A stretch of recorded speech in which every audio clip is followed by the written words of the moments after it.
Bonjour peuple de Dieu, bonjour Église du Seigneur. Une fois de plus, nous revoilà dans notre émission à nous les ouvriers.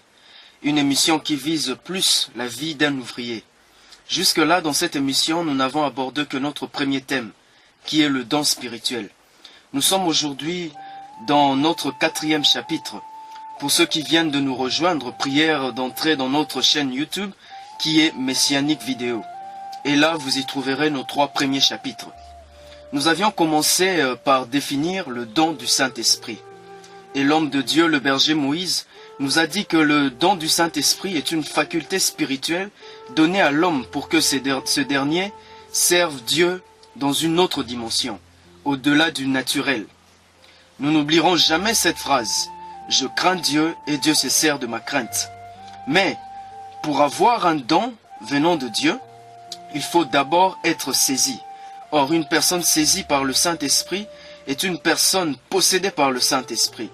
Et quand le Saint-Esprit vient posséder quelqu'un, il vient en réalité mettre ses facultés en lui. Un bon ouvrier doit savoir que sa propre personne n'existe plus. Elle disparaît. Pourquoi est-ce qu'elle disparaît? Parce qu'il a été vaincu par le Saint-Esprit. Cet ouvrier devient alors disponible. Il devient l'associé du Saint-Esprit. Et dès lorsqu'on devient l'associé du Saint-Esprit, puisque ces qualités sont en nous, nous entrons dans la 3e phase, celle d'aspirer au don le meilleur. Or, le don le meilleur est un don qu'on peut facilement perdre. Ainsi, pour ne pas perdre le don le meilleur, nous devons nous conserver, avoir une vie de pureté. Et quand le Saint-Esprit nous possède, il met ses qualités en nous. Lorsque il nous saisit, lorsque on se conserve et lorsqu'on vit une vie de pureté, lorsqu'on mène une vie de pureté, c'est alors que nous devenons des instruments. Alors qu'un instrument est une personne que Dieu utilise pour de fins bien précises. Dieu se sert de nous pour communiquer avec le monde. Nous sommes des ambassadeurs. C'est un peu ça le résumé de tout ce que nous avons eu à entendre jusque-là. Restez branchés. La série continue. Je suis votre serviteur, le frère Endel Amissi, et je suis avec le berger Moïse dans ce plateau, dans ces beaux studios, et je m'en vais déjà le saluer. Bonjour berger Moïse. Bonjour Endel. Nous sentons déjà que ça va berger. Ça va très bien par la grâce du Seigneur, et comme j'ai toujours dit, ça me fait de la joie de communiquer la dispensation à mes semblables. Et si je parle de l'Église du Seigneur, je parle de tous nos auditeurs que nous suivent dans tous nos réseaux sociaux. Pour moi, je trouve que c'est ça la bonne part de dispenser la parole. Je trouve que c'est ça l'essentiel. Ok berger, comme nous sommes accoutumés de le dire berger, c'est une bénédiction de vous entendre. Merci. Et hier, Dieu nous a encore fait grâce de vous entendre dans le groupe des ambassadeurs sur WhatsApp. Oui. Nous avions entendu cette pensée que vous nous aviez communiquée sur l'enlèvement. Sur l'enlèvement, nous avons décrit les phases d'enlèvement, comment ça se fera avant, pendant et après. Ok. En tout cas, berger, nous avions été bénis. Merci. Et berger, aujourd'hui, nous continuons notre long enseignement sur les dons spirituels. Yes. Et aujourd'hui, plus précisément, nous allons parler de l'image des faux serviteurs. L'image de faux serviteurs. On les appelle déjà serviteurs. Okay. Ce sont des ouvriers, mais ils sont dans les faux. Okay. Prions le Seigneur. Dieu Tout-Puissant, nous bénissons ces instants parce que nous sommes des ouvriers. Nous voulons entendre ta parole pour apprendre à mieux servir. Nous voulons te servir dans les normes. Voilà l'objectif de cette émission. Et nous voulons que cet enseignement nous ouvre les yeux, nous rapproche encore de toi.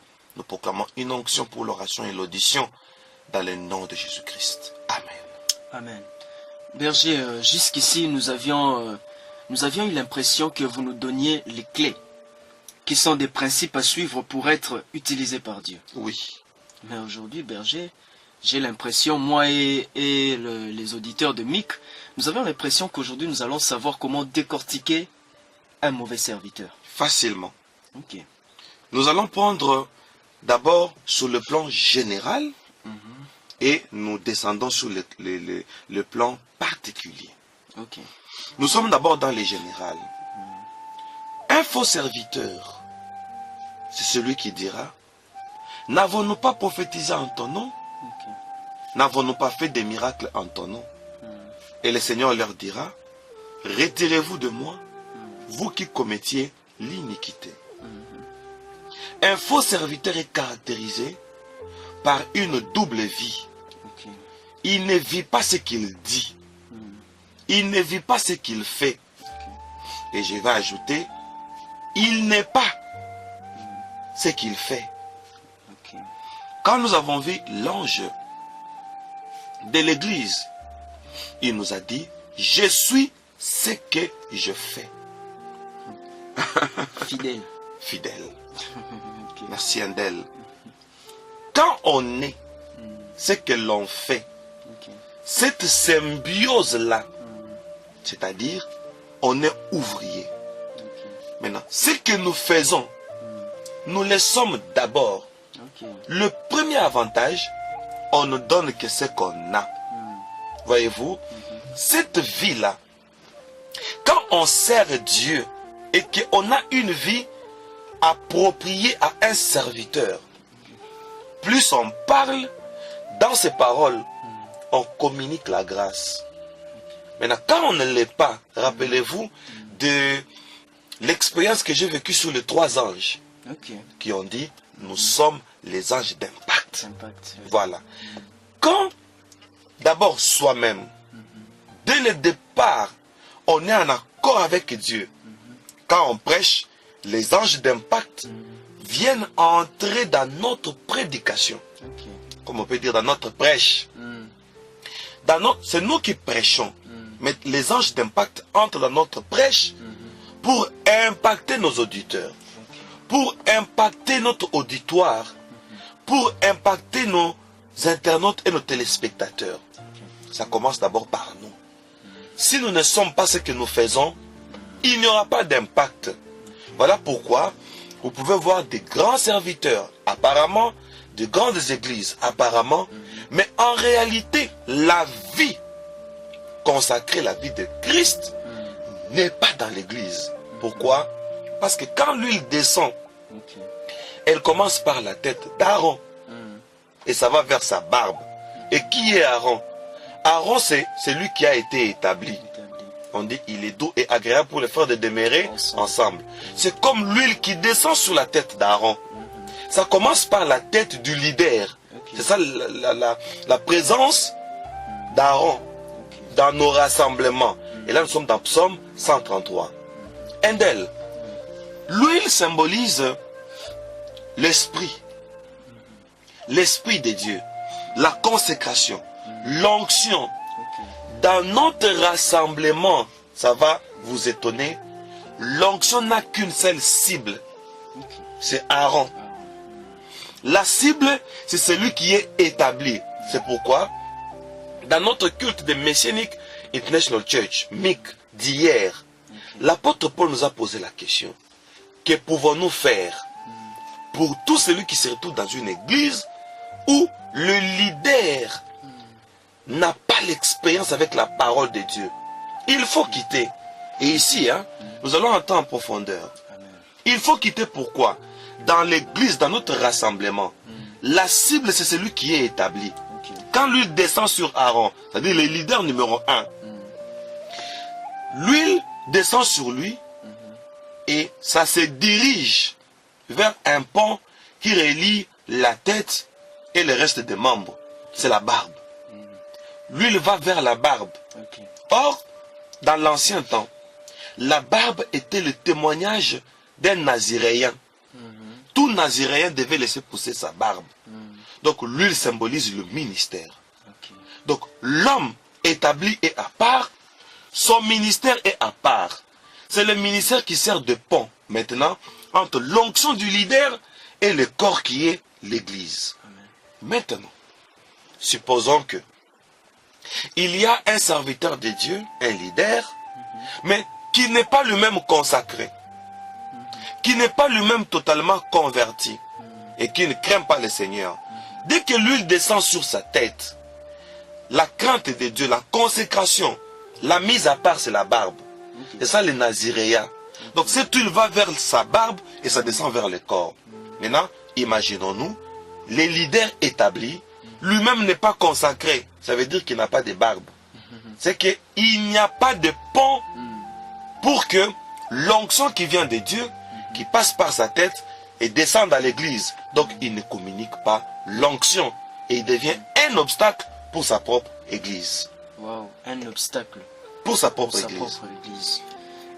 Au fait, berger, là, nous souvenons de votre expérience avec les 3 anges. Oui, Ils avaient dit d'abord, pour que vous impactez le peuple de Dieu, il faudrait d'abord être consacré. mon Dieu. Ainsi, vous avez montré, vous avez même fait boire une huile. Oui, Après est venu le blé.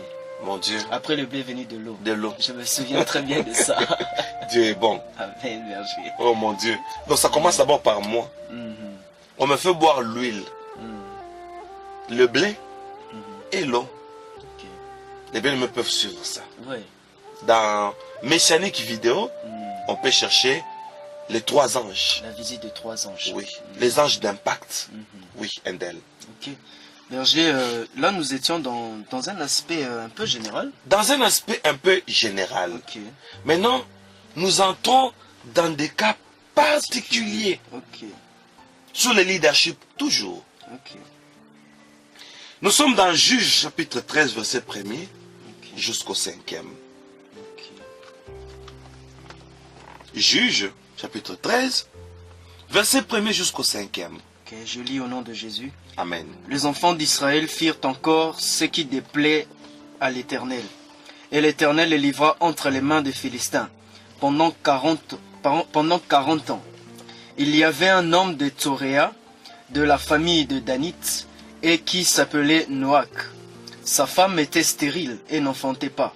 Un ange de l'Éternel apparut à la femme et lui dit, « Voici, tu es stérile, et tu n'as point d'enfant. Tu deviendras enceinte et tu enfanteras un fils. Maintenant prends bien garde, ne bois ni vin ni liqueur forte, et ne mange rien d'impur, car tu vas devenir enceinte et tu enfanteras un fils. Le rasoir ne passera point sur sa tête, parce que cet enfant sera consacré à Dieu dès le ventre de sa mère, et ce sera lui qui commencera à délivrer Israël de la main des Philistins. » Merci pour la lecture. Le récit est long. Nous nous limitons par là, mais les bien-aimés peuvent continuer toute l'histoire de Samson. Nous allons prendre des aspects spécifiques. J'ai une moyenne de 6 aspects sur Samson. Nous commençons d'abord par l'explication ou l'étymologie de son nom. Samson dérive de Shimshon. Shimshon veut dire petit soleil. Shimshon, dans d'autres versions, veut dire la lumière du soleil. On dit c'est lui qui libérera Israël d'entre les mains des Philistins. Mais Shimshon, qui est Samson, va aimer une Philistine du nom de Delilah. Tout commence par basculer là. Tout serviteur de Dieu doit savoir ses préférences, ses choix, ses appréciations, ses goûts peuvent impacter négativement son église si c'est mal parti ou si c'est mal choisi. Même la femme ministérielle, il faut en faire un bon choix. Sinon, les conséquences risquent d'envoyer des retombées sur l'église. Samson, qui symbolise le soleil, a aimé Delilah, qui symbolise la lune. Voilà le premier combat que le faux serviteur nous amène. C'est-à-dire, il y a mariage, suis-moi bien, entre Samson et Delilah. Ces mariages, sur le plan prophétique, c'est le jumelage entre le soleil et quoi? Et la lune. Or, la femme apocalyptique, elle était environnée du soleil. Et qu'est-ce qui était sous ses pieds? La lune. C'est une prophétie de tout leader qui a déjà la parole de Dieu qui est la lumière du monde. Il doit prendre la lune qui est l'image de l'ombre. Nous devons la piétiner. Nous devons faire à ce que notre message soit un message réel. Quelque chose qui va nous faire un peu du mal et que la Bible doit être révélée. Je donne un exemple. Jésus prend 5 pains et 2 poissons. N'est-ce pas l'ombre? C'est la lune. La réalité, le soleil, c'est ça, la révélation. Nous devons nous environner de la révélation. Comme il est écrit, ouvre mes yeux pour que je contemple le merveille de ta loi. N'est-ce pas? Maintenant, dans notre récit biblique, Samson va aimer Delilah. C'est quand nous n'avons pas la révélation. Et nous ne savons pas distinguer. C'est le peuple qui va payer le pot cassé. J'ai vu un pasteur qui dit, nous allons faire une forte prière. Et on pense que en vocifiant, donc on est un grand serviteur. Nous allons faire de fortes prières. Cette fois-ci, nous irons prier au fleuve. Une jambe dans l'eau, une autre jambe sur la terre. Parce qu'on avait un ange qui avait le pied sur l'eau, l'autre pied sur la terre. Nous allons prendre possession de la terre et de l'eau. Oh, berger. Oublions que, selon votre témoignage, berger, les anges ne piétinent pas notre sol. Vous imaginez? C'est que c'était prophétique. La Bible, il ne faut pas la prendre d'une manière littérale. C'est la parole révélée. Ça, c'est prendre le soleil et le jumeler avec la lune, c'est l'éclipse. Donc, tout part de là. Le choix que nous faisons, choisir la lune. J'ai vu un prédicateur qui dit, berger, il faut faire attention avec les fidèles. Les fidèles ont l'argent dans leur bouche. Un poisson qui avait un stataire. Jésus a dit, va, pêche un poisson. Ouvre sa bouche, prends le stataire. Tu connais ce que ça veut dire? Les fidèles, si tu ne lui ouvres pas la bouche, il ne te donne pas l'argent qu'il a. Il faut délicatement ouvrir sa bouche et soutirer l'argent. Vous voyez comment on épouse l'ombre, hein? On épouse la lune. On prend la parole de Dieu d'une manière obscure. On ne prend pas la révélation. On ne peut pas mélanger la parole de Dieu avec notre imagination. Mais ça s'explique. Si on se rend compte que un serviteur de Dieu n'a pas de révélation, ça s'explique sur cette histoire de Samson. Comment? Premièrement, Samson a commencé par perdre ses cheveux. Image de faux serviteurs. Les cheveux qui symbolisent la consécration. Et les Philistins qui symbolisent le monde païen. Tout serviteur de Dieu à cause qui? À cause du monde. Il perdra sa consécration. C'est pourquoi vous allez voir les pasteurs qui prennent de liqueurs, de la bière. Il y a un clic de beaucoup de pasteurs aujourd'hui qui ont 2 femmes. La deuxième femme est quelque part ou dans une autre ville ou une province avec des enfants. Ils ont des endroits où ils se rencontrent, ils prennent du vin alcoolisé et ils s'enivrent. Chers auditeurs, je vais vous poser une question. Endel, je vais vous poser une question. Ok, berger. Si la mère de Samson, au nom de la mission de son fœtus, qui n'est pas encore venu au monde, Dieu lui dit, tu ne boiras ni vin, ni liqueur forte. Si la mère, on lui donne cet interdit, à cause du fils qu'elle porte, à combien plus forte raison son fils peut-il être loin des liqueurs? C'est une question. Ah, berger. Par rapport aux pasteurs qui prennent de la bière. Par rapport aux pasteurs qui prennent de la bière. Berger, cette question, en tout cas, je je sais pas, berger.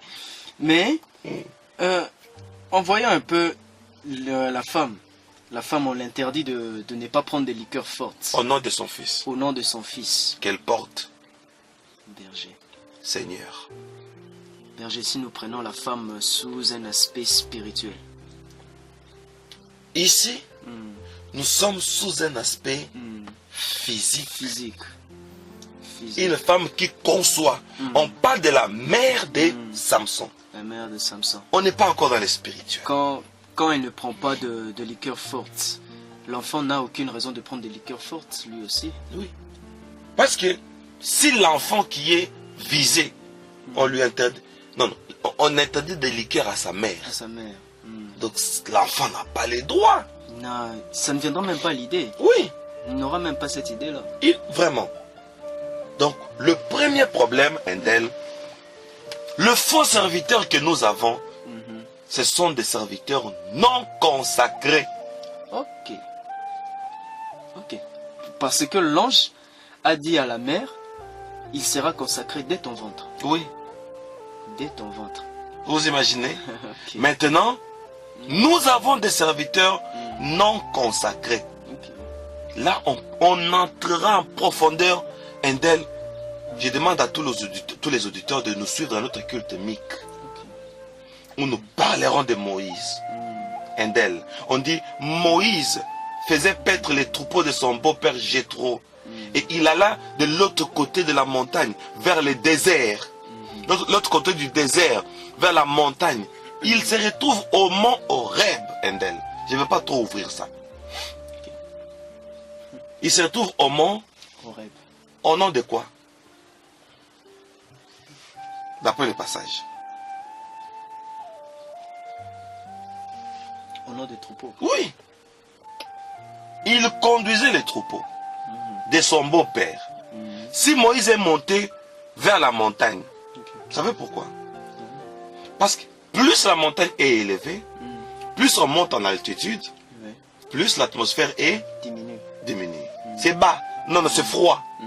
Alors, comme c'est froid, il y a de la rosée. Okay. Donc, ça pousse l'herbe. Okay. Quoi que les lieux soient déserts.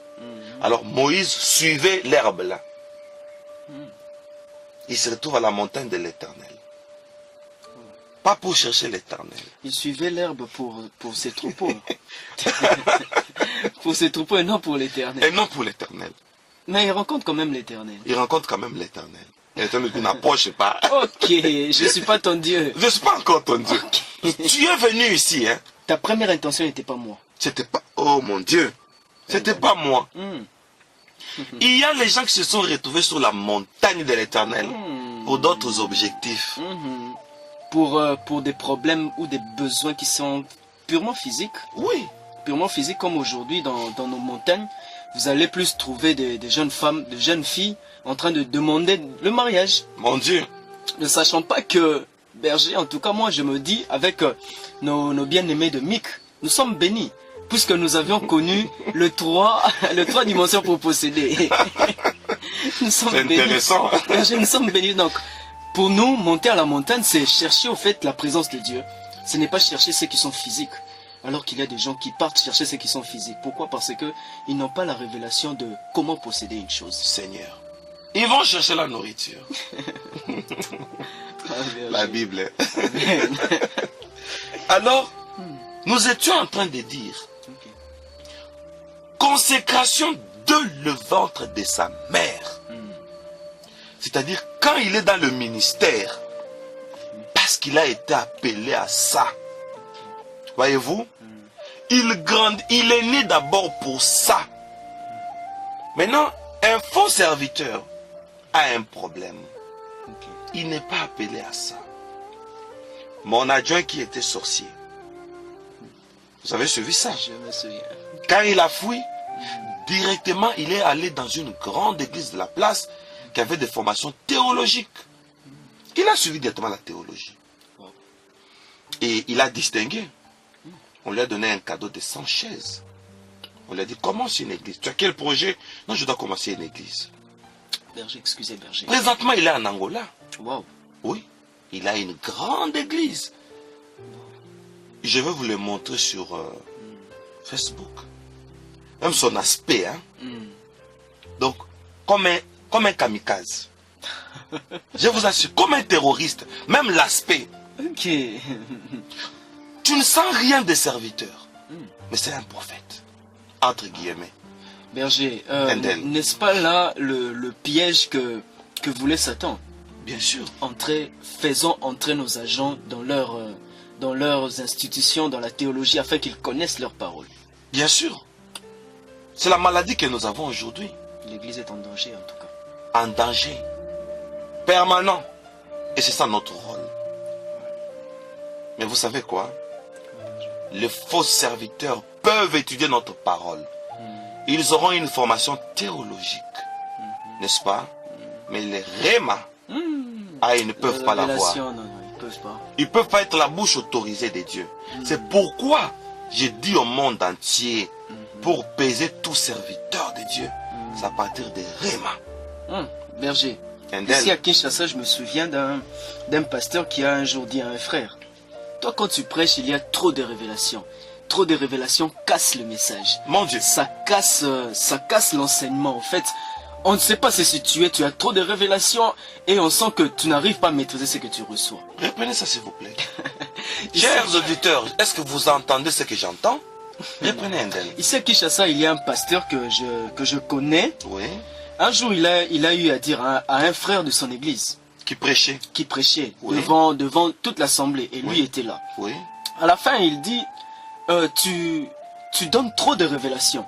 Et trop de révélations cassent le message. Mon Dieu. Or, la parole en soi, c'est la révélation. Ok. Maintenant, quand on dit trop de révélations casse le message.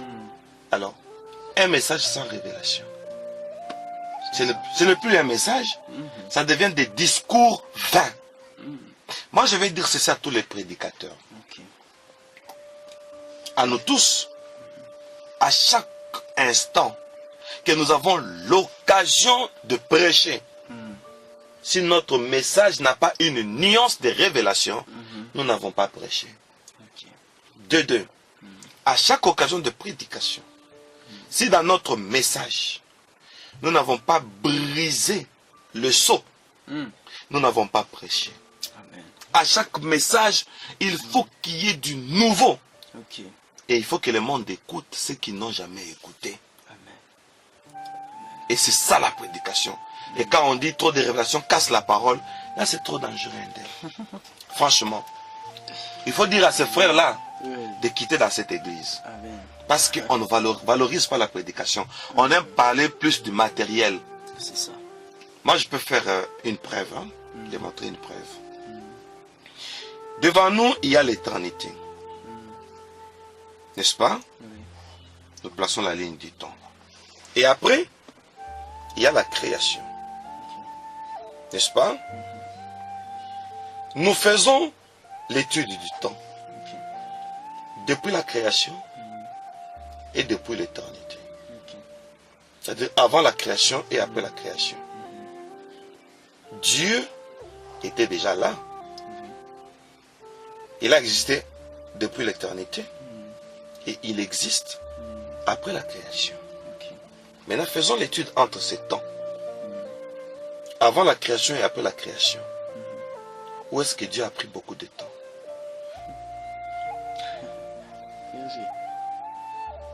Où est-ce que Dieu a pris beaucoup de temps? Oui. Dans l'éternité, je peux dire. Ok. Dans l'éternité. Parce qu'on dit d'abord c'est C'est l'éternité. l'éternité. Oui. Et ici, Dieu était seul. N'est-ce pas? Et après la création, il y a eu la nature. Ok. Dieu a peu de temps avec la Avec la nature. nature. Et il a plus de temps que quand il était seul. Seul. Donc pour dire que même les créateurs n'ont pas donné beaucoup d'attention à la création. Ok. La preuve est là. Il a préféré être d'abord solitaire. Depuis l'éternité, une boule de feu circulait dans le vide. Au commencement était la parole. Et Dieu a préféré ainsi. Parce que depuis la création, on peut calculer le temps. Oui. Dieu a créé la terre, ça fait combien de temps? Il a créé l'homme, ça fait combien de temps? Même la science peut démontrer que tout ce qui existe a connu un début. Ok. Mais il y a d'autres qui disent que la création existe depuis 36 000 ans. Là, je ne sais pas. Mais je sais que Adam existe depuis 7 000 ans. Mais berger même, nous avons des cours. Ah oui? Par exemple, je reçois un cours de paléontologie. Ah bon? C'est un cours que j'aime pas. Pourquoi? Parce qu'il nous montre tellement à l'intérieur que j'aime pas trop ce cours. Berger nous dit que le dinosaure a existé il y a 1 milliard d'années. Je me dis, mais comment est-ce que les dinosaures peuvent exister pendant 1 milliard d'années alors que Adam, la Bible nous dit que... Il a existé, ça fait au moins 7 000 ans. Au moins 7000 ans. Mais comment on dit 1 milliard 1 d'années? milliard d'années. Là, donc on voit que la science et Dieu, ça marche pas. Ça ne marche pas, ça ne concorde pas. Ça marche pas. Alors, nous étions en train de dire, Endel, si Dieu lui-même a valorisé la solitude Ok. depuis l'éternité, c'est que ce qui lui intéressait, c'était plus le monde spirituel, Spirituel. n'est-ce pas? D'accord. Et non le monde physique. Et toi, un homme, tu es né seulement hier, tu commences à prêcher aujourd'hui, dans tes prédications, tu valorises plus Le physique. le physique, le matériel, les naturels. Tu dis trop de révélations, ça casse le message. On n'est pas mieux informé d'elle. Nous parlons de l'image des faux serviteurs. Ok. Le premier point, c'est les cheveux de Samson. Ok. Samson va se faire des amitiés. Samson va commencer à faire les énigmes avec les Philistins. Et à cause des Philistins, Samson a perdu ses cheveux. Il a perdu sa consécration. Est-ce que je peux te dire quelque chose? Allez-y, berger. Samson a fait la honte des hommes à longs cheveux. Et Paul vient placer les bases. Il dit, c'est une honte pour un homme d'avoir les longs cheveux. Ok. La chevelure longue a été donnée à qui? À la Ma femme. femme. Pour dire, comme un homme a fait la honte des longs cheveux, on faisait mention à Samson. Maintenant, c'est à l'église de porter les longs cheveux. Ok. L'église qui est la femme. Ok. Pour dire la gloire de Samson est partie auprès de l'église. Ok. C'est clair? C'est clair, berger. Alors, l'église doit vivre la consécration.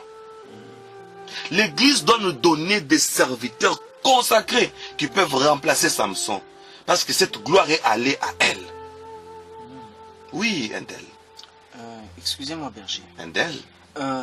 On peut dire que l'homme s'égare de lui-même. Et Dieu, lorsque l'homme s'égare, Dieu cherche à tout prix comment le sauver, comment le faire dévier le chemin où il part. Oui. Pourquoi? Parce que lorsque nous parlons de Samson, je me souviens bien de votre enseignement sur Samson. Vous aviez dit que lorsque Samson descendait chez les Philistins, le lion de la tribu de Juda est venu à sa rencontre. Et lorsqu'il vint à sa rencontre, Samson voulait le montrer qu'il est fort. Il tua le lion. En tuant le lion... Et j'ai dit aux auditeurs, ça c'est la prédication d'hier. Ok. C'est dans nos réseaux sociaux. Vous pouvez suivre ça. Lorsqu'il tua le lion, il sortit un énigme qui dit du plus fort est sorti ce qui était doux, et Et celui qui mange, est sorti ce c'est qui se mange. Il parlait du miel. Oui. Et berger, vous Oui. nous avez parlé du miel. Oui. Vous nous avez prêché sur le miel. Oui. Emmanuel, Oui. le miel. Oui. Le miel est là pour nous guérir. Oui. Dieu a voulu guérir Samson de ça. Mais Samson, tellement qu'il était têtu, il est quand même parti. Et à son retour, il est venu manger du miel. Hmm, Berger, oui, c'est pas quand même la faute de Dieu lorsqu'on s'égare. ok. Ce n'est pas la faute de Dieu. Merci d'abord pour avoir brisé les seaux. Amen. Donc le miel guéri, Dieu lui dit, Samson, tu es devenu faible. Ok. Voici la guérison. Donc Dieu, la guérison c'est le miel, Mhm. prévoit les choses Ok. dorénavant. La Bible dit, Dieu a cherché à créer les hommes droits, mais ce sont eux-mêmes qui ont cherché des détours. Ok. C'est là où nous sommes. Pour avoir aimé une Philistine, ok, Endel, Berger. la conséquence, on lui a coupé les cheveux. Ok. Ce n'est pas la faute de Dieu, c'est le choix que Samson a fait. Je l'ai dit au début de l'émission. Faisons attention avec les choix que nous faisons. Ok. Les choix d'école, les choix d'institut, les choix d'entreprise, les choix d'affaires. On se retrouve dans un monde d'affaires où il y a les occultes, où il y a les païens. Tout ça, ce sont des risques, ce sont des Philistins. Voyez-vous? Donc, Samson, pour avoir perdu ses cheveux, il a perdu sa consécration. Il a perdu sa gloire. Alors, pour avoir perdu sa gloire, qu'est-ce que les Philistins vont faire? La première chose, ils vont crever ses yeux. Ok. Tout serviteur de Dieu qui n'est pas consacré, la première retombée, la première réverbération, c'est la perte des yeux, Ok. c'est la perte des visions. Nous comprenons que Dieu n'ouvre pas les yeux à celui qui ne les craint pas. Amen. Dieu ne peut pas ouvrir les yeux à celui qui n'a pas la crainte de Dieu. Comme David a dit, ouvre mes yeux pour que je contemple les merveilles de ta parole. Tout serviteur de Dieu qui ne craint pas Dieu, il n'a pas la révélation, Endel. Parce que la révélation est pour, comme Paul dit, la nourriture solide et pour les hommes faits, Ok. qui ont les jugements sur le bien et le mal. Ah, j'aime Paul. Voyez-vous? Donc la nourriture solide, on la donne aux personnes qui ont déjà conclu avec le péché. Tout serviteur de Dieu qui ne craint pas Dieu, il n'aura pas la révélation. La conséquence, c'est l'Église. Oui, c'est l'église. Donc on aura 5000 membres, mais on n'a pas la révélation. Tellement qu'on a déjà 5000 membres, on se contente. Hein? Oui. C'est tout un projet. C'est toute une entreprise. Réussi déjà. Il a réussi, ça veut pas parce que si on prend que les dîmes de 5000 personnes. Ça va déjà. Dans les 5000 là, il y a des députés, il y a des gouverneurs, il y a des grands hommes d'affaires. Si une personne peut vous donner, comme une dame dit à son pasteur, je ne peux pas te donner la dîme. Je dois partager. Le pasteur lui dit, pourquoi?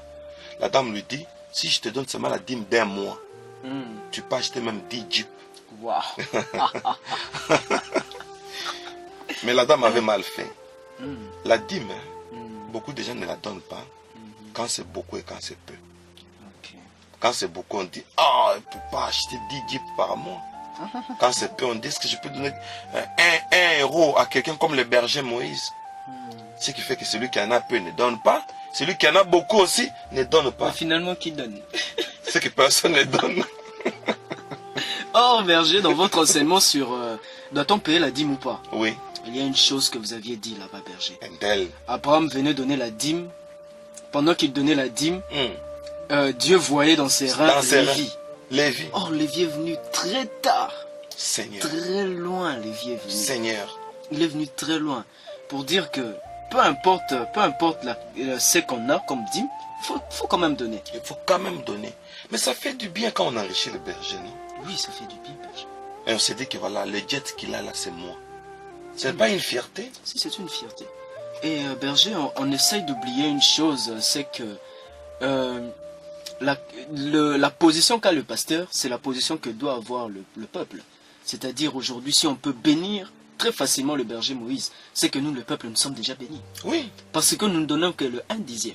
mon Dieu. Seulement le 1/10. Mon Et Dieu. si mon 1/10 peut vous bénir, c'est que je suis déjà béni. Mon Dieu. Puisque je reste avec le 9.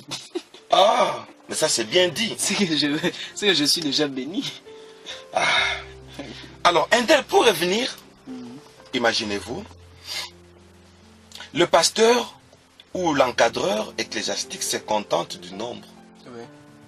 Bon, pour lui, c'est déjà une affaire, hein, les nombres là. Et il devient autonome. Et c'est tout, il croise ses bras. Il ne commence qu'à attendre que la fin du mois. Et à chaque culte, moi je connais des églises, le budget du culte seulement, les offrandes qu'on donne au prédicateur pendant qu'il est en train de prêcher. Ok? C'est plus de 2000 $. Vous vous imaginez? Et c'est tout. Alors, un tel, on doit faire très attention. Quand on a perdu les yeux, l'église est malade. Ne nous contentons pas des nombres. Un tel, moi jusqu'aujourd'hui, même hier, le culte est fini, je suis rentré à l'église. J'ai dit, Seigneur, enseigne-moi encore ta parole. Comme c'est la parole de Dieu, qui peut comprendre Dieu? C'est la parole de Dieu. Au commencement était la parole était avec Dieu, la parole était Dieu. Dieu s'incarne dans sa parole. Alors, une telle parole, qui peut la prêcher? Berger, si je ris comme ça, c'est parce que je me souviens de ce que vous aviez dit la fois dernière. Vous aviez dit, oui, la parole de Dieu cache sa parole. Ça, c'est ce que Dieu avait dit. En 2007, quand il nous dispensait lui-même la parole, on entend la voix venant de nulle part, mais on sent une présence à l'église. Dieu est en train de parler. Mais moi, je le voyais quand même. L'église ne le voyait pas. Il dit, aujourd'hui, c'est comme ça qu'il parlait. J'aime ça, mue de la voix. Je veux vous parler de ma parole. Vous comprendrez. Quoi que vous comprendrez, cela demeure de mystère. Car ma parole cache ma parole. Wow. Qui peut comprendre la parole de Dieu? Il dit quoi que vous comprendrez, cela demeure de mystère. De mystère. Qui peut s'accaparer de la parole de Dieu pour dire que moi j'ai déjà lu tout la Bible, tout ça? Qui peut dire ça, berger? C'est pourquoi nos prédicateurs, nous devons continuellement chercher la face de Dieu pour qu'il nous révèle sa parole. Parce que ce qu'on nous révèle, ce n'est qu'une phase. Dans cette révélation, il y a d'autres phases. C'est pourquoi Jésus s'appelle la source de l'eau vive. Quand vous arrivez à la source, vous avez été baptisé à quelle source? À Kimwenza. À Kimwenza. Oui. Vous connaissez le nom de la source? Quelle rivière? Je connais plus. Bon, parlons de Kimwenza. Oui. Il y a une source là de Kimwenza. Ça existe jusqu'aujourd'hui. Oui. Si vous allez trouver la même source. Oui. Mais c'est la même eau Non. où vous êtes plongé. Non. Mais la source est toujours là. Oui, elle est toujours. Où vous plongez, cette eau-là passe. Si vous allez trouver la même source, mais ce n'est pas la même eau. Parce que ça coule. Ça coule. Pour dire le même verset, comme c'est une source qui coule, ça peut avoir plusieurs révélations. Selon les besoins. Oui. C'est tout ce que je peux dire. Alors, l'église peut payer le pot cassé si le leader n'est pas consacré. Il perd la révélation. Mais vous, les fidèles, vous ne le saurez pas. Vous allez voir quelqu'un qui vient. Bon, il dit le culte d'aujourd'hui, il y aura de la manifestation. Et les fidèles vont dire non, le culte d'aujourd'hui était puissant. Pourquoi? Parce qu'il y a eu de la manifestation, parce qu'il y a eu des spectacles, parce qu'il y a eu du surnaturel. Dieu dit à Moïse, j'ai fait de toi Dieu. Et Aaron sera ton prophète. D'accord? Oui. Maintenant, Moïse, le leader qui était Dieu, pourquoi il n'est pas entré à Canaan? C'est ça la question. Dieu symbolise la puissance. On peut avoir toute la puissance de Dieu, mais finalement, on n'entre pas au ciel. Donc, ce n'est pas une garantie. C'est pas une garantie. Toutes les manifestations, là, la puissance. Puisque berger, la puissance, c'est pas une garantie parce que j'ose croire que c'est un principe. Puisque Jésus lui-même a dit dans Marc 16, 17 que voici les miracles qui accompagneront ceux qui auront cru. Il suffit juste de croire. Croire, c'est juste un principe. Et on dit que même les démons aussi croient. Ils croient. Oui, c'est juste un principe. C'est ce que Paul même dit. les sorciers. Ils croient que Dieu existe. Oui, ils croient en ce qu'ils font, ils croient. Et puis voilà, les miracles les suivent. C'est pas une garantie. Seigneur, Donc, Indel, nous sommes au deuxième, on peut dire la deuxième problématique. Oui. Problème de perte de vision. On perd ses cheveux, on perd ses yeux. Ça, c'est souille. On perd la consécration, on perd la révélation. Ok. Ça, c'est souille. Maintenant, qui est ce pasteur-là qui peut me convaincre pendant qu'il ne craint pas le Seigneur, que moi je devienne son fidèle? Qu'est-ce qu'il va m'enseigner? C'est ce que les fidèles doivent se dire. Hein? Ok. Alors, troisièmement, Samson a aimé Delilah. Ok? Je l'ai dit au départ. Je l'ai dit au départ. Tout prédicateur, tout serviteur de Dieu ne doit pas mélanger l'ombre et la réalité. Non. On est environné du soleil, la lune sous nos pieds. C'est pourquoi on doit se dire. C'est lui qui prêche là. Ce qu'il nous présente. C'est l'ombre ou c'est la réalité? Un prédicateur, ici qui ça ne choque personne. Hein? Qui ça ne choque personne. Une dame prophétise dans mon église. Et dit, église, le berger m'a pris à pied levé parce qu'elle avait eu un songe. Non, une vision. Dans la vision, on lui dit, le Seigneur Jésus est descendu à l'église du berger Moïse. Et on lui dit, si tu veux voir Jésus, va chez Moïse. Et pas le micro, il dit, des choses pareilles, je dois les dire en toge pastorale. Mais on m'a pris à pied levé. Je devais être en manteau pastoral pour mieux prophétiser. Hein? Des pasteurs aiment porter de croix, de grosses croix, de grandes soutanes. Pour impressionner les gens. Oui. Si les sacrificateurs de l'Ancien Testament faisaient ça, c'est pourquoi. Et moi, je voudrais que vous puissiez improviser un enseignement, n'est-ce pas? Oui. Que nous puissions parler un peu de l'éthique d'un sacrificateur. Pourquoi il portait le pectoral? Si vous ne rappelez pas, que les auditeurs vous demandent, pas moi. Vous allez voir un sacrificateur. Il porte un habit sur sa poitrine. Il y a de pierres précieuses. N'est-ce pas? Mais derrière, il n'y a pas de pierres précieuses. Il n'y a que des ficelles. On faisait des nœuds pour soutenir les pierres qui étaient devant. Pourquoi devant il y a les pierres, derrière il n'y a pas de pierres? Ah oui. Les 12 pierres là, ça symbolisait quoi? Le chapeau là, ça symbolisait quoi? La ceinture, ça symbolisait quoi? Maintenant, vous venez, comme un judoka. Non, les sacrificateurs portaient la ceinture. Paf, vous vous saignez de la ceinture. Ça, c'est l'ombre. Quel est le rôle de la ceinture? Qu'est-ce qu'un sacrificateur peut faire de sa ceinture? Le souverain sacrificateur vient nous enseigner. Il dit, voici le rôle de la ceinture. Pas le porter seulement comme une éthique simple, comme l'éthique simple. Non. Il dit, le rôle de la ceinture, c'est quand on va laver les pieds des disciples. Et on prend maintenant cette ceinture dont on s'est saigné. On essuie le pied du disciple. C'est ça que Jésus a fait. Pour lui préparer un voyage. Un bel. Pour préparer un voyage. Oui. Voyez le rôle de la ceinture. Donc c'est pas une ceinture en tissu. Tout ça c'était de messages. Donc, ne mélangeons pas le soleil avec la lune. Ne mélangeons pas la parole de Dieu avec l'ombre. C'est ça les faux serviteurs. Ils nous viennent avec les impressions. Oh voilà, les sacrificateurs, Dieu avait dit qu'ils ne mettent même pas les coins sur leur barbe.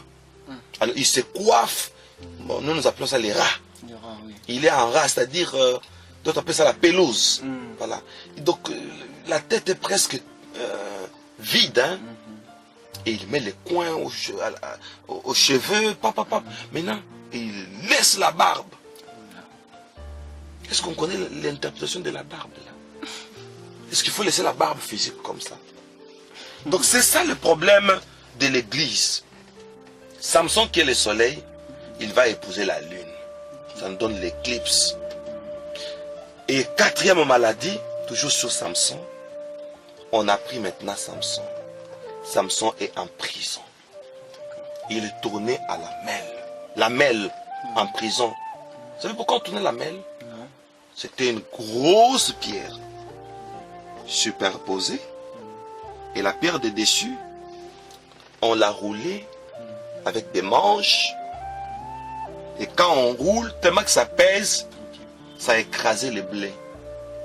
Ça a écrasé les céréales. Il tourne, on enlève, on place d'autres. Et tant qu'il rentre, il moue encore. C'était pour moudre. Et Samson tournait la mêle à la prison. Il donnait la nourriture aux Philistins. Donc travailler pour l'avantage de l'ennemi. C'est ça, tourner la mêle en prison. Il y a beaucoup de prédicateurs aujourd'hui qui travaillent pour l'avantage du diable. Et ils ne travaillent pas pour l'église. C'est ça, tourner la mêle. Les enseignements que nous donnons, ça donne l'avantage au monde ou à l'église. Cette prédication, ça valorise le monde ou pas? J'ai déjà vu un prédicateur qui dit, frère, qu'est-ce que tu fais dans ce pays? Je ne te vois pas au Congo. Allez, prends ton visa, sors. Reçois ton visa. Excusez-moi, mais ça c'est une plaisanterie. Toi, tu es un agent consulaire pour donner les visas. Et le frère là, et il a maintenant la vision de quitter le Congo pour aller toujours à l'étranger. C'est resté en lui. Et toutes ces prières, je vais quitter ce pays. Toutes ces prières, je vais quitter ce pays. Et maintenant, quand il quitte le pays, là où il va, qu'est-ce qu'il va faire? Qu'est-ce qu'il va faire?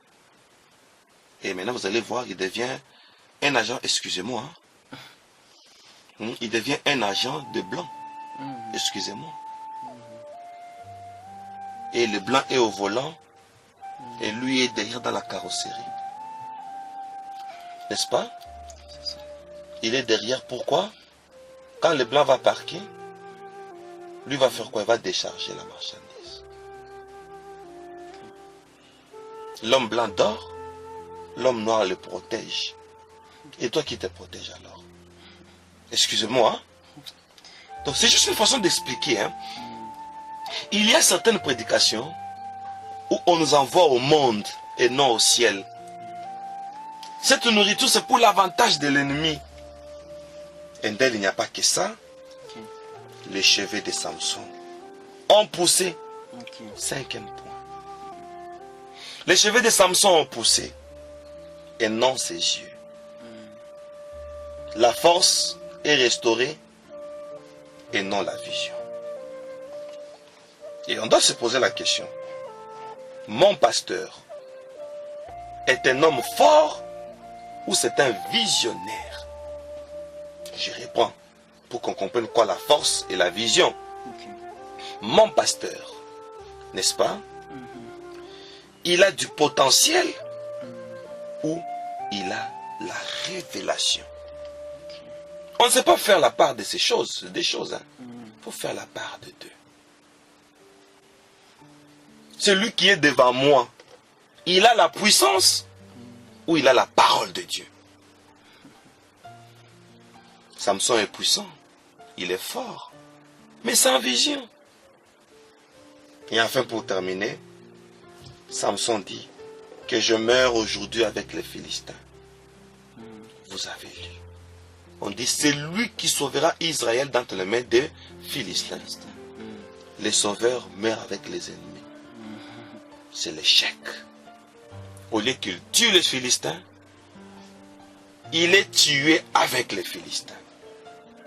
Et voilà, l'Église a perdu celui qui devait les sauver d'entre les mains des Philistins. Voilà, nous allons prendre des exemples typiques.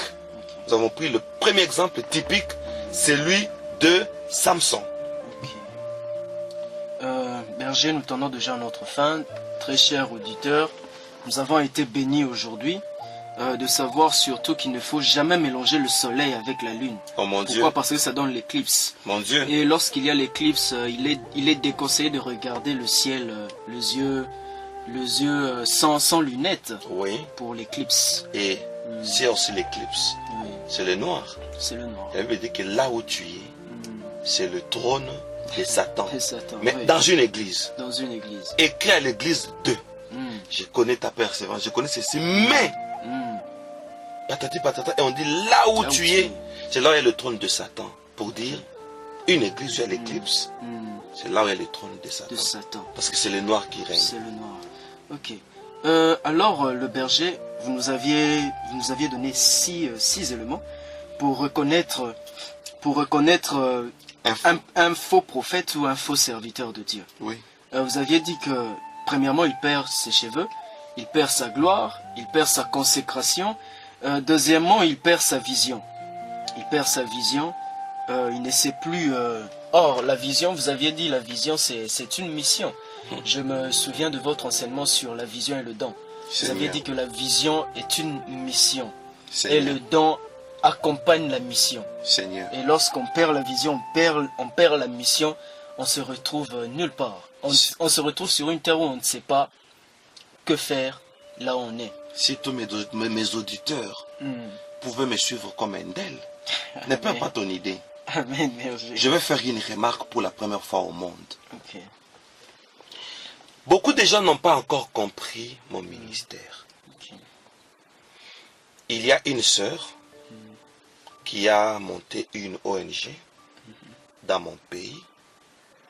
Elle est aux États-Unis.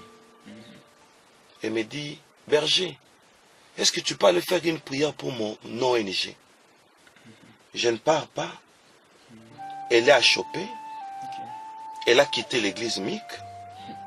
Elle dit aux gens, cette ONG-là, c'était une ONG des orphelins. Ah, j'ai dit ça, marcher les mots. Hein? Ok. C'est ce qui s'est passé. Les bergers veulent venir en Europe. Mais les orphelins qui sont proches de lui, il ne peut pas aller les visiter. C'est seulement l'Europe. Et elle appelle les gens. Je me suis tué. J'ai dit intérieurement, cette sœur n'a pas compris mon ministère. Une sœur m'appelle de l'Allemagne. Berger, mon grand frère est proche de toi là. Il est malade, va prier pour lui. Mais attention, c'est un occulte, il n'aime pas des pasteurs. Il dit, mais au juste, qu'est-ce que vous me demandez? Allez, présentez-vous, dites-lui que vous êtes venu prier pour lui. J'ai dit que non. Comme il est proche de moi, toi, tu l'appelles. Oh non, moi si je l'appelle, il va me compliquer. Toi, va présente-toi seulement et convainc-le. Je lui ai dit, si c'est le cas, je ne pars pas. Quelqu'un qui n'aime pas d'abord des pasteurs, pourquoi je dois forcer les choses? La sœur s'est fâchée. Elle a quitté mon église. J'ai une église virtuelle. Hein? Elle s'est retirée. Un monsieur m'appelle, il me dit, berger, ma mère est malade. Est-ce que je peux t'envoyer le transport, l'argent de transport, tu vas prier pour ma mère? Je vais dire au monde entier, si tout le monde pouvait me suivre comme un d'elle. Restons sur l'essentiel. Le berger n'est pas un garçon de course. Le berger est un dispensateur. Vous avez quelqu'un qui est malade, amenez-le dans mon église. J'ai une église locale. L'église locale de Mick, Kinshasa, est sur l'avenue Haute Tension, au numéro 28 bis, au quartier Ma Campagne, dans la commune d'Engaliema. Amenez-le. Jésus se mettait quelque part, les gens s'assemblaient autour de lui. La conception que nous avons, c'est hors la Bible. Je suis déjà international. Je ne pourrais pas satisfaire le monde entier. Vous me demandez d'aller prier pour vos orphelins, n'est-ce pas? C'est ce que nous nous sommes dit à deux. Mais d'autres appels que j'ai reçus avant vous. Après vous. Vous ne connaissez pas. Là, c'est faire souffrir l'homme de Dieu. On a dit à Moïse que ce que tu fais n'est pas bien. Partage les tâches. Si tu veux faire tout, toi-même tu vas t'épuiser et tu ne vas pas accomplir la mission. Moi, j'aime que nous puissions nous limiter sur la dispensation. N'est-ce pas? Ce n'est pas, non, berger, va dans telle commune, va prier pour mes parents. Je t'envoie l'argent des transports. Je ne suis pas là pour dégrainer les transports. Non et archi faux. Suivez-moi attentivement. Soyons édifiés. Écoutons la parole de Dieu comme un tel. Moi, je suis surpris chaque fois quand on fait l'émission. Vous ouvrez toutes ces parenthèses. Je comprends que nous avons des disciples. La Bible dit, allez, faites de toutes les nations des disciples. J'ai des disciples tels que vous. J'ai des disciples tels que Wesley de l'Irlande. Là, je suis d'accord avec vous. Donc, une parenthèse que je ferme, je parle en tant que père. D'accord. Nous avions entendu la voix du Père, le Père qui parlait avec son cœur. Ah oui. Et ça nous a affectés directement. Vraiment. Si les auditeurs pouvaient savoir comment est-ce que le ton de ma voix diminuait. Mais ne perdez pas l'idée. Ok, berger. Je ne perds pas l'idée. On y va, Et Endel. le troisième point, vous aviez dit que l'éclipse, il y a eu l'éclipse. Le soleil est allé aimer la lune. Le soleil est allé aimer la lune, le serviteur de Dieu est allé aimer le serviteur du diable. Et le serviteur de Dieu est allé aimer l'ombre. L'ombre. Seigneur. Ah. Et là, la répercussion, c'est les fidèles, c'est Et non, l'église. sur les fidèles, on nous amène l'ombre. Le pasteur est en soutane. On pense que l'école pastorale, c'est l'éthique. Le pasteur porte de grandes croix. Il laisse pousser les cheveux de la barbe. Ça, c'est l'ombre. Ça, c'est l'ombre. Un moment, il ne faut pas se trop entrer dans les mystiques. Hein? De l'eau, de l'encens, de la fumée. Non, ça, c'était l'ombre. On ne doit pas nous amener ça à la réalité d'elle. Ok, berger. Et puis, pour le quatrième point, vous avez parlé de travailler pour l'avantage de l'ennemi. Oui. Et là, c'est dès lorsqu'on aime ce qui est l'ombre, on Seigneur. travaille pour l'avantage du diable. Seigneur. Et lorsqu'on travaille pour l'avantage du diable, le cinquième point, les cheveux poussent, mais les yeux restent fermés. Seigneur. La force est restaurée, mais la vision n'est plus. Seigneur. Et là, berger, par rapport à ce point, Oui. quand la force est restaurée, Mais, alors qu'on travaille déjà pour l'ennemi, cette force-là, ça vient de l'ennemi, ça ne vient pas de Dieu. mais on dit la grâce est trompeuse. Oui. Oui. On dit, faites tous vos efforts pour joindre à votre foi la vertu. La vertu. Et en dehors de ça, à part la foi, qui est le sous-bassement, il y a encore 6 autres choses qu'il faut joindre. N'est-ce pas? Alors, la force là, ce n'est que la foi. Mais il y a encore 6 autres niveaux qu'il faut atteindre. Donc par la foi, on peut transporter les montagnes. Par la foi, on peut faire marcher les paralytiques. Mais ce n'est que la base. Il y a encore autre chose. Il n'y a pas que ça, Endel, chers auditeurs. Ok, berger. La force est restaurée, mais on perd la vision. On perd la mission. Et quand on perd la mission, notre mission était de tuer les Philistins. Vu qu'on a perdu la mission, on meurt avec les Philistins. Et Endel, tu sais quoi? Le choix des fidèles dans une église. Regardez ce que le pasteur là est puissant. C'est ça. Une personne m'appelle et me dit, berger, je t'aime. Une dame. Elle m'appelle des États-Unis. Berger, je t'aime. Je dis, ok, merci. J'aime beaucoup tes prédications. Je lui dis merci. J'ai téléchargé toutes tes prédications. Je lui dis merci. Et à la fin, elle abîme. Elle a bien commencé. Elle tergiverse. Elle dit, j'ai trouvé que toi, tu te donnes plus à la parole. Tu ne peux pas me chercher un serviteur de Dieu puissant qui peut me faire la délivrance. Je dis, oh, madame, qu'on se rappelle. Et quand elle m'appelle, je ne décroche plus. Donc je le cherche, il me dit, cherche-moi un prophète. Vous voyez? Donc, le choix des fidèles aujourd'hui, un homme de Dieu puissant, c'est celui qui prophétise sur notre lendemain, sur notre passé, sur notre présent. Un homme de Dieu puissant pour eux, c'est celui qui fait des spectacles, les gens tombent. Il y a bien un pasteur qui fait ça. Il brandit la main, le bras à la direction là, tout le monde par terre. Même l'interprète par terre, il reste seul. Et après, C'est ça les choix Ok. des fidèles aujourd'hui. Le monde ne peut pas ouvrir les yeux. Que ces histoires commencent à nous distraire.